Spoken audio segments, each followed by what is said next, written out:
Question number 53 केंद्र सरकार द्वारा राज्यों को दिए गए विवेकाधीन डिस्क्रिशनरी अनुदान का प्रावधान संविधान के किस अनुच्छेद में किया गया है?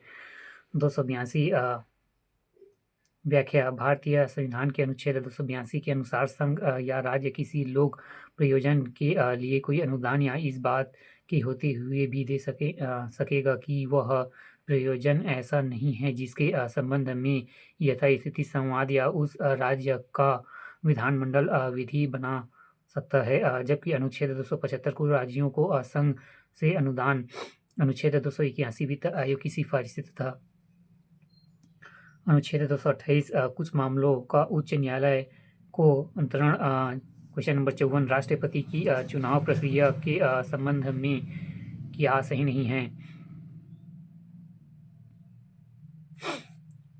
राष्ट्रपति की चुनाव प्रक्रिया प्रावधान भारतीय संविधान के अनुच्छेद 55 में निहित है। गलत।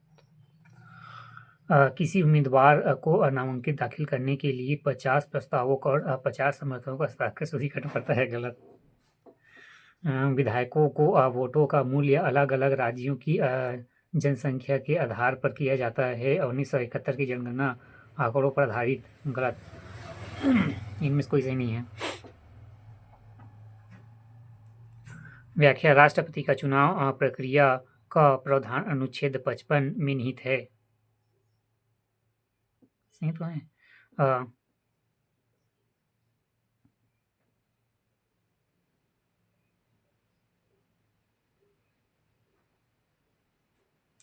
सब सही है, मतलब सही है।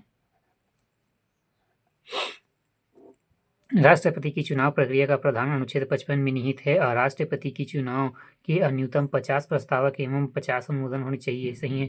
प्रत्येक उम्मीदवार भारतीय रिजर्व बैंक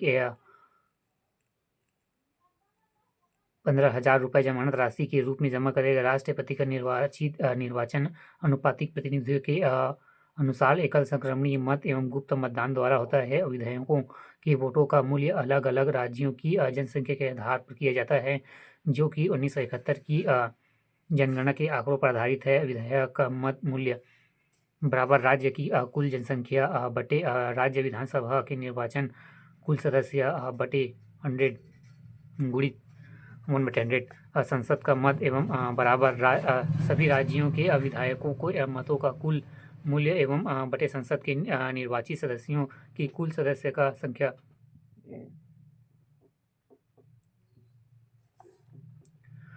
क्वेश्चन नंबर 55 यदि कोई सांसद किसी राज्य के विधानमंडल के लिए निर्वाचित होता है तो उसे कितने दिनों के अंदर राज्य की विधानमंडल से इस्तीफा देना होगा, अन्य उसकी सांसद सदस्य अमान्य हो जाएगी? 14 दिन। व्याख्या लोक प्रतिनिधित्व अधिनियम 1951 के अनुसार पहला, यदि कोई व्यक्ति संसद के दोनों सदनों में चुना जाता है तो 10 दिनों के भीतर यह बताना होगा कि उसे किस सदन में रहना है, अन्यथा उसकी राज्यसभा की सदस्यता स्वतः समाप्त हो जाएगी। दूसरा, यदि सांसद या राज्य विधानमंडल में निर्वाचित हो जाता है तो उसे 14 दिनों के भीतर राज्य विधानमंडल की सीट खाली करनी होती है, अन्यथा संसद में उसकी सदस्यता समाप्त हो जाती है।